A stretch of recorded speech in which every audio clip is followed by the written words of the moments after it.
Hi, Scott Dolan at MarineMax here in Lewisville, Texas. We're going to take a look at a brand new Harris 210 Cruiser with a 150 on it.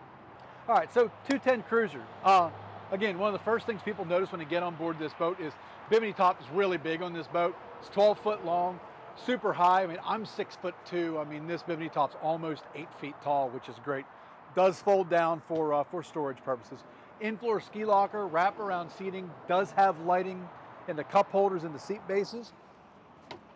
I love the flip-up table. Flip-flop backrest, which is really our most popular floor plan. This boat will have 1, 2, 3, 4, 5 sets of USB ports on it, which is great. Flip-over swim seat and the new lily pad ladder, and most importantly, it does have the stern safety fencing that allows you to sit on the back while the boat is underway. So just remember, in Texas, no safety fencing on the back.